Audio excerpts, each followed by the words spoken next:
Olá pessoal, sejam todos e todas bem-vindas à disciplina de Filosofia Política 1 e dando continuidade ao, como é que a gente pode dizer, ao nosso programa, né, da disciplina. Hoje estamos recebendo aqui para conversar um pouco, né, sobre filosofia política propriamente dita, ou pensamento em geral também, de Marco Túlio Cícero, né, o professor Marcos Vinícius Brizola, que é mestrando aqui no curso de filosofia. Seja muito bem-vindo, Marcos, e de antemão já te agradeço assim, a disponibilidade, né? O professor Marcos, nós temos trabalhado juntos já, né, em algumas disciplinas, né? O Marcos trabalhou na graduação como monitor de algumas disciplinas e tem pesquisado, né, filosofia antiga, um conhecimento de Cícero, e foi uma ideia que nós tivemos de convidá-lo para falar um pouco a respeito desse pensador que muitas vezes é pouco trabalhado, né? Tanto seu pensamento geral quanto em filosofia política, né? Se trabalha em geral Platão e Aristóteles, se dá um salto às vezes para o período medieval. E eu penso que uma transição assim, né, desse período romano, né, é bem interessante. Dito isso, vocês sabem, nós vamos fazer em duas partes. Então, na primeira parte, nós pensamos em falar um pouco, em geral, sobre o pensamento do Cícero e depois fazer um recorte um pouco mais sobre, né, uma obra específica dele. Então, Marcos, espero que te sinta à vontade, né? Isso é uma entrevista, vamos dizer assim, bem solta, né? Embora a gente tenha delimitado uma pauta, né? E eu começaria te perguntando, assim, te falar um pouco da vida do Cícero. Quem foi Marco Túlio Cícero? Tá. Então, primeiramente, bom dia a todos. Agradecer ao Pedro, né, pela oportunidade, assim como ele me agradece por ter aceito o convite, eu aceito ele por ter feito o convite, né? Tive a oportunidade de trabalhar com ele desde o início da graduação até o final lá, como monitor da sua disciplina. Fiquei bem surpreso também, feliz com o convite, não só o convite por eu falar, mas o convite por falar sobre Cícero, né? Porque geralmente ele não é muito trabalhado, como você falou, talvez mais assim no campo da história, né? Assim, quem estuda mais na história romana, talvez já apareça com mais vezes, mas acho que isso é interessante também, né? Até hoje eu vou começar dando uma referência, né, bibliográfica, né, nessa coleção, acho que é bastante conhecida, a História da Filosofia, da editora Unicinos, né, vai desde os primeiros filósofos lá dos pré-socráticos e vai até os filósofos da contemporaneidade. E essa edição aqui, que é do Helenismo à Antiguidade Tardia, né, tem um artigo muito interessante do Cícero sobre do Jürgen Leonhard, né, se pronuncia correto, né, o alemão aí. Mas fala justamente dessa questão do interesse, né, por Cícero, que tem sido retomado nos últimos anos, mas, apesar de ele foi retomado nos últimos anos, mas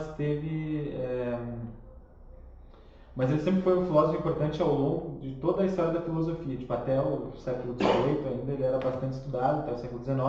Ele foi a partir ali dessa nova concepção, né, assim, quando principalmente ali a gente tem as escolas alemãs, que é essa parte mais exegética, digamos assim, que Cícero acabou sendo colocado um pouco de lado, assim, mas a gente vai vendo depois as questões. Então, respondendo, né, seguindo por partes, né, como o Jackson falou, vamos por partes, né, vamos tentar, apesar de ser uma entrevista livre, né, a gente tem que seguir uma estrutura, assim, para não ficar aquela coisa solta. E, então, o Marco Túlio Cícero, né, como o professor falou, ele nasceu em 106 a.C. e morreu em 43 a.C. Ou seja, pode ver já que mesmo tendo esse autor aqui, como o professor falou, né, que às vezes em filosofia política ele dá um salto, né, vê Aristóteles, depois já vai lá para Agostinho, na questão da cidade de Deus, né, mas mesmo assim, do Aristóteles até o Cícero, né, Aristóteles apareceu em 322 antes de Cristo, então a gente tem 200 anos de diferença entre um e o outro, né? É interessante por quê, né? tem esse vácuo, geralmente, né? Questões históricas, porque, como vocês tiveram na última aula com a Marina, né, eu falei aqui do levantamento, sobre Aristóteles, né? Então, uma característica mais biográfica, digamos assim, mas que vai ter influência depois na política. Aristóteles, como talvez vocês já devem ter ouvido, foi preceptor, né, uma espécie de professor. Mas, claro, não tem essa coisa do professor, mas a gente tem hoje um conselheiro, né, do Alexandre o Grande. Formador. Né? Formador do Alexandre o Grande, talvez, eu não vou dizer guru, né, porque hoje em dia guru já tem uma conotação, não, mas não era um guru, né, era uma coisa mística, assim. Mas essa ideia, assim, ele ensinou, então, formou Alexandre o Grande, né, Alexandre o Grande que formou o Império Macedônico, enfim, aquelas questões todas. Então Aristóteles ali é o último, a gente pode dizer, um dos últimos ali respiros ali da filosofia política, enquanto essa noção de polis, né, essa noção aquela do cidadão que se vê não enquanto indivíduo, como a gente vai ter depois lá na modernidade, mas essa questão do cidadão é integrada numa polis, aquelas questões todas. Então, Alexandre o Grande, depois de suas conquistas, né, aquele vasto território que vai desde uma parte da Pérsia até boa parte das antigas cidades-estado gregas, implanta um novo modelo. Então já não são, porque a gente tem um modelo grego ali, né, de Platão e Aristóteles, a antiguidade clássica, que são várias cidades-estados, cada uma com uma autonomia. Com autonomia nessa questão mais legislativa, digamos assim, né? Tinha alguns pontos em comum, mas essa questão da autonomia, só que isso se perde totalmente após essa invasão de Alexandre. Então a gente tem um grande território que é governado por comandantes assim através do Alexandre o Grande, né? Então esse poder, essa questão da participação política é reduzida de forma considerável, né? Então por isso que quando vocês verem lá pesquisar a história da filosofia antiga, né, tem os períodos ali. Por isso que no período helenístico, né, período sucessor a Aristóteles, a gente vai ver as duas escolas principais, e uma outra escola também tem um movimento que é o quê? É o epicurismo, né, fundado pelo Epicuro, o estoicismo, fundado por Zenão, mas já vai ter outro caráter, não vai ser que nessa coisa do Epicuro, assim, que é mais um líder, né, o estoicismo já é uma escola, no sentido mais independente, assim, são vários que contribuem para as suas teorias. Tanto uma contra a outra, as três. A gente tem o ceticismo também, de Pirro, enfim. Mas eu vou focar só nessas duas escolas aqui, fica melhor. Mas a gente tem epicurismo e estoicismo, que se dividiam, né, as três grandes áreas, né, tanto de uma quanto a outra, eram a lógica, ou teoria do conhecimento, né, a física, que é a explicação do universo, assim, de modo bem geral, assim. E o principal, porque tanto a lógica era para você poder explicar a física, né, como funciona o mundo, né, como funciona o universo, etc., as leis que regem o universo, e a física que vai ter implicação depois na ética. Né. Então, a principal preocupação do período helenístico era a ética, e não a política, porque os cidadãos já não tinham tanta capacidade de interferência no seu meio social ali na comunidade política, que já tinha uma nova configuração, não tem mais aquela ideia da polis, da participação, da ágora, de votos, dessa questão mais democrática. Eu tenho uma ideia de império já, né? Um império onde eu tenho aquele que é o soberano e que determina as leis, né? Ainda se mantenha, né, um pouco a fragmentação, mas já com uma lei vinda de cima, né, que une todo aquele território. Uma interessante colocação, é exatamente essa noção mais de império. A gente tem também a passagem da polis, né, para cosmópolis, né, essa é uma noção interessante, porque a gente tem até hoje uma cosmopolita, que é esse cidadão mais do mundo, porque os costumes, né, essa questão do Alexandre o Grande, teve muito contato, muita influência, e isso repercutiu também na filosofia histórica, na filosofia de Epicuro também, a questão do contato, né, uma aproximação maior com os povos da Ásia, da Pérsia, porque o Alexandre tinha esse caráter mais de integrar, né, daí a palavra cosmopolita, que até hoje essa visão mais aberta assim, de mundo, né, não é aquela visão mais da polis, mais restrita à sua polis. Tá? Mas acho que é isso assim, sobre o contexto, né, histórico de Cícero, do pensamento helenístico. A partir disso que tu está trazendo, Marcos, né, esse contexto histórico que nós temos no período helenístico, né, e que tu está dizendo, olha, aqui se perde um pouco essa questão da autonomia do cidadão, né? Mas nós temos, posteriormente, Cícero, como tu disse, uns 200 anos depois, né, ele sofre influência dessas escolas helenísticas, de Aristóteles, e basicamente assim, qual é o contexto político que Cícero se encontra em Roma, né? Como é que se dá isso, assim? Né? Então, né, tem todo, já desse pequeno background aqui do período helenístico, assim, né, da transição, né, do período clássico para o período helenístico. Houve, depois dessa grande produção, né, da filosofia, tanto no período dos pré-socráticos até Platão, Aristóteles, enfim, passando por essas duas escolas helenísticas principais, houve uma produção muito grande, né, algo totalmente foi o que marcou, né, praticamente a história da humanidade, né, naquele período. E a gente tem uma série de fatos, né, que eu não vou entrar em maiores detalhes, mas a questão é que o centro, né, cultural, comercial, filosófico até passa para Roma, né? Então deixa de ser Atenas e passa para Roma.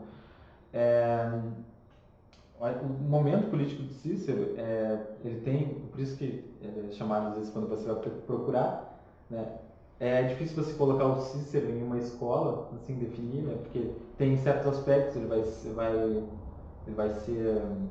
se utilizar mais de conceitos da filosofia histórica, certos aspectos mais de ceticismo.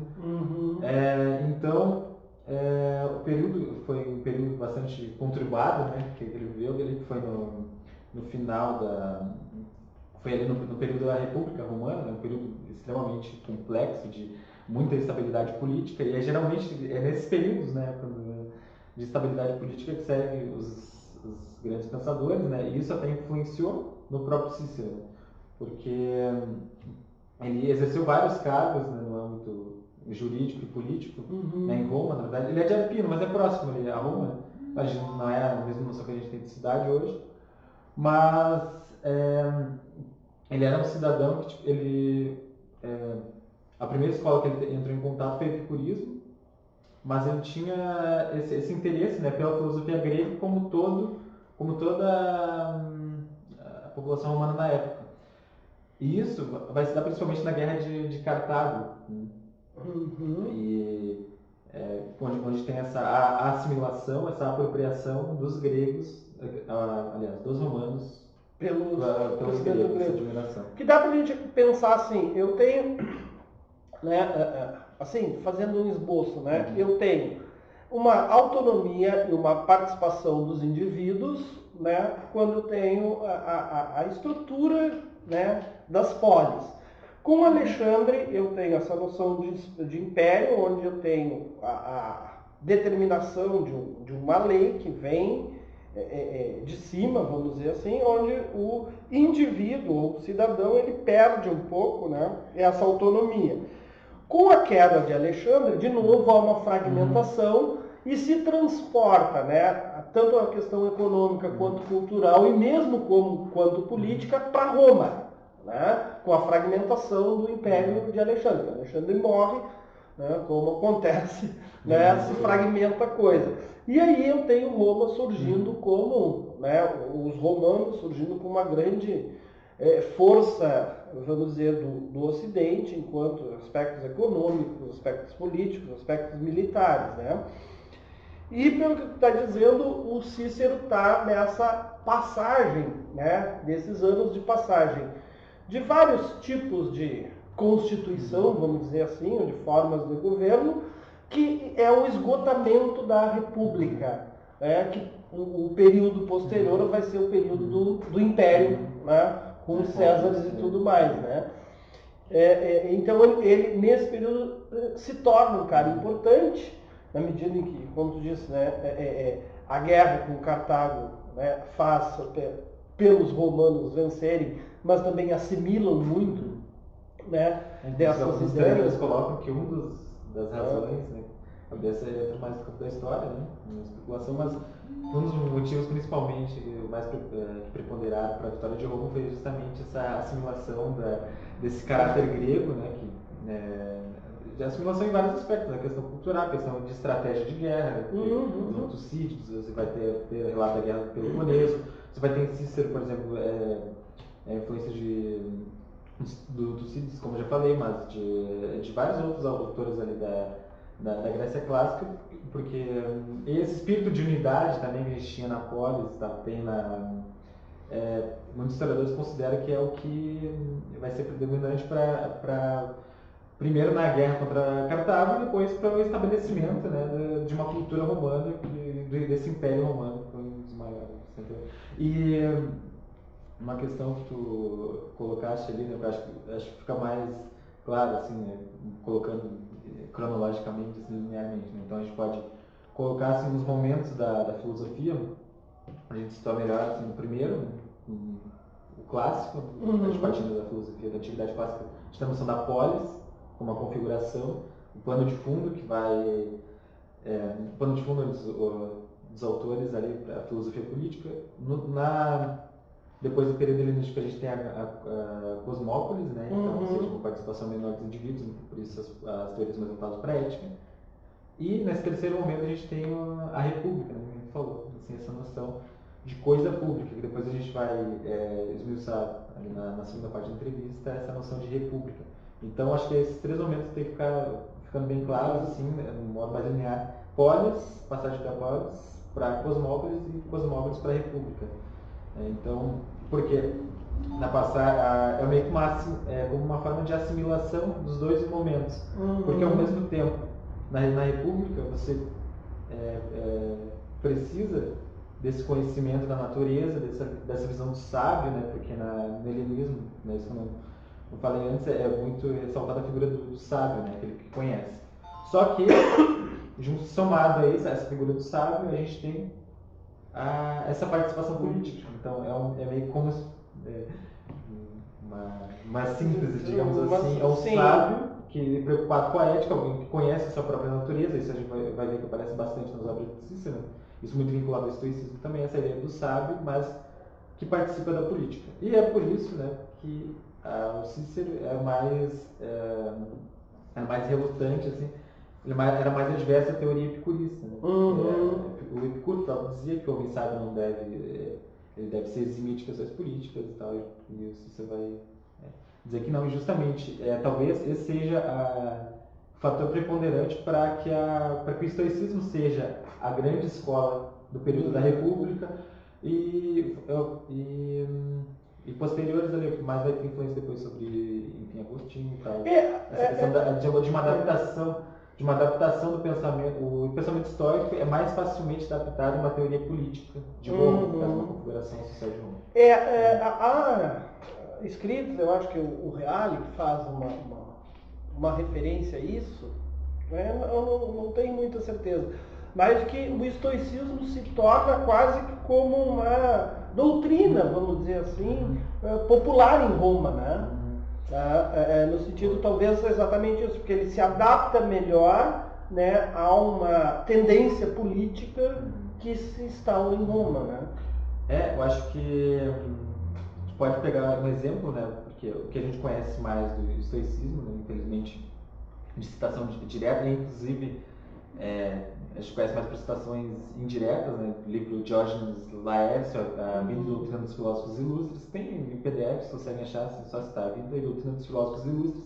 É um relato bem interessante, assim, de vários filósofos ele é mais biográfico, assim, né, mas é interessante porque dali tem muitos dados, e não só da filosofia helenística, mas da filosofia do período clássico ali, e até dos pré-socráticos, assim, embora tenha menos informações, mas é bem interessante. E a questão das três fases, né, do estoicismo, né? Tem o primeiro estoicismo, que surge no século IV, logo depois de Aristóteles, ali, em 300 e pouco, na figura de Zenão. E depois tem o estoicismo médio, que é justamente nessa transição da Grécia para Roma. E daí a gente tem Panécio de Rhodes, Posidônico e Crisipo, Uhum. que vai influenciar, principalmente o Panésio, vai influenciar muito nas obras de Cícero. Aparece, inclusive, citado nas primeiras páginas da República. A gente tem o Crisipo, que é o maior nome do estoicismo, que vai desenvolver uma lógica do estoicismo, que é diferente da lógica aristotélica. E esse é o segundo período, né? Período, digamos, período de transição, considerado por muitos períodos mais rico, assim, né? Onde a gente tem já as doutrinas do primeiro estoicismo melhor formuladas, assim, né? Com mais teoria. E o terceiro período, que é o que a gente tem mais obras diretas, né? Assim, fonte primária, digamos assim, pode se resumir em três autores, né? Então, esse já pega um pouco ali do finalzinho da República até a parte vai até 300, como Perdurone, vai de 300 antes de Cristo, a gente tem em 200 depois de Cristo, claro, outras concepções, mas o cerne, ali, o núcleo da coisa é a teoria histórica com o imperador, né? Então a gente tem, que eu coloquei aqui, desde o escravo Epiteto, né, que ele escreveu as meditações, né, até o Sêneca, né, que ocupava, que tinha um cargo no governo, né, na época do imperador Nero e tal, até o imperador Marco Aurélio também foi um filósofo histórico, né, que escreveu as meditações também. E a gente pode ver que, como tu falou, né, foi o pano de fundo, ele abarcou todas as camadas sociais. Podemos dizer, a filosofia do Império Romano. É uma filosofia de Roma, tanto quanto o Império, quanto anteriormente como República. Em termos de fundamentação, assim, a gente pode dizer. Podemos colocar, assim, a gente pode colocar, por exemplo, que a filosofia de Kant, talvez seja pano de fundo da filosofia moderna, assim, a questão do iluminismo. Podemos colocar também a filosofia do estoicismo, né? Claro, essas escolas a gente não tem mais noção. Sim. Uma coisa, né, para a gente encaminhar, né, essa visão geral, um pouco assim do contexto e do pensamento do Cícero, né, quais são as influências. Posteriormente nós vamos fazer um recorte, falar um pouco sobre a República. Mas o Cícero escreveu sobre outros temas, assim, que outras obras, assim, a gente pode, até para o pessoal que, né, queira se interessar e dar uma lida, além um pouco mais, né, buscar, que outras obras, assim, ele escreveu sobre ética também, enfim. Né? Assim, o primeiro contato que eu tive, curioso, foi no primeiro semestre, né? Xerox aqui da esquina, perto do campus aqui, e tinha um Xerox, o Deofix, né, sobre os deveres, e foi ali, quando eu li, comecei a me interessar, assim, por esse autor, pesquisei meio por fora, né, porque como o Pedro falou, é visto em algumas disciplinas, mas não é tanto. Daí você vai, eu achei interessante pela biografia dele, né, achei interessante o estilo como ele escreve também, é bem interessante, uma leitura agradável de se ler, assim, e por essa questão também de eu sempre, claro, eu busquei o máximo, assim, todas as etapas da filosofia, todos os autores da filosofia, mas sempre tive essa preferência pela filosofia antiga. E achei interessante, porque justamente o Cícero a gente tem elementos de tudo, né? A gente pode achar elementos de Aristóteles, de Platão, do estoicismo e do epicurismo. Então foi os períodos que eu transitava, fiquei bastante de dúvida, até inclusive a questão do mestrado, assim, mas enfim, não vou falar só de mim aqui na minha vida, de como eu tive contato pelo Cícero. Mas ele tem uma lista bastante extensa aqui de livros, a gente pode citar sobre os deveres, né? Tem em português, grande parte em português, edições 70, editor, português de Portugal. O dos deveres é uma adaptação de uma obra com o mesmo nome do Panésio de Rhodes, que foi histórico. Então, a gente tem também essa aqui, eu peguei aqui na biblioteca, de Sumo Bem e de Sumo Mal, que é conhecido como De Finibus, né, o nome original em latim, sobre os fins, no caso.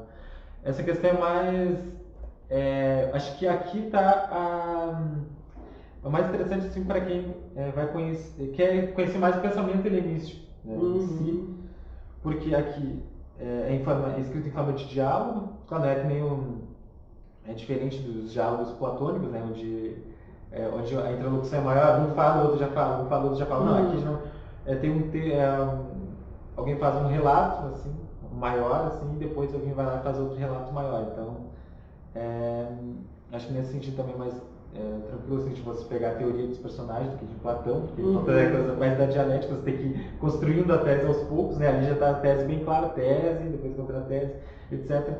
E assim, isso aqui eu sumo bem, né? A gente pode ver um termo que é utilizado bastante na ética aristotélica, né? Na ética nicomaquia, principalmente, a gente tem em forma de diálogo, a gente tem um personagem, o Torquato, que é epicurista, é um discípulo de Epicuro.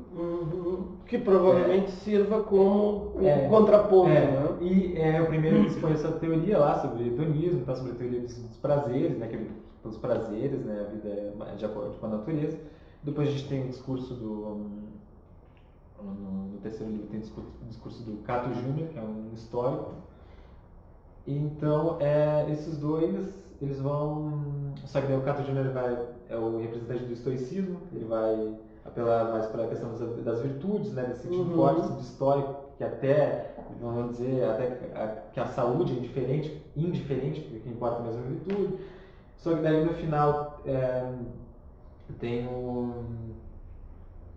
discípulo de Aristóteles, lá, um dos peripatéticos, que vai meio que fazer uma síntese entre essas duas teorias. Então, apesar de eu ser expor todas as teorias, ele vai dar preferência mais para o estoicismo do que para o epicurismo. Né? Isso é interessante aqui no livro citado que o Yurin coloca, né? Porque ele pega os pontos mais problemáticos do epicurismo e deixa bem claro, enquanto os pontos mais problemáticos do estoicismo ele meio que deixa os poucos. Claro, isso é questão de estilística, né? Sendo que o Cícero também escrevia muito, né?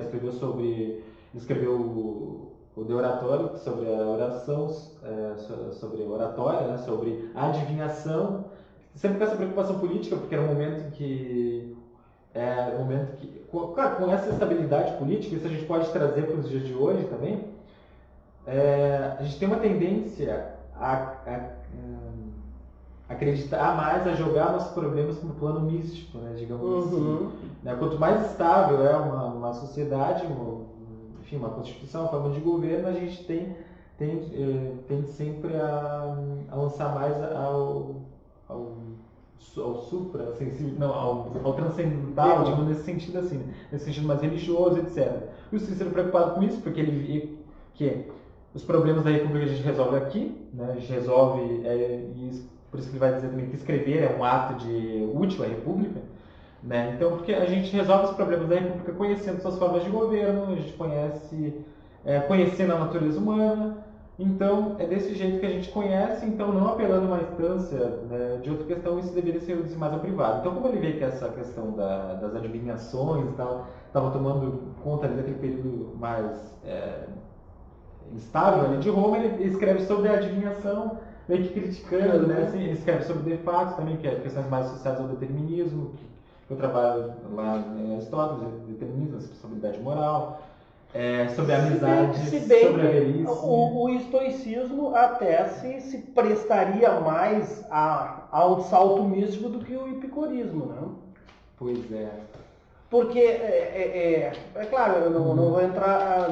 mas quando eu tenho a junção ou o casamento do estoicismo cristão, né, aí eu tenho exatamente um desprendimento, onde, né, tem relatos de que os estoicos cristãos se suicidavam. Né? Era um grande número de suicídios exatamente para ter uma libertação, enfim, da vida e chegar à indiferença, né, total. Né?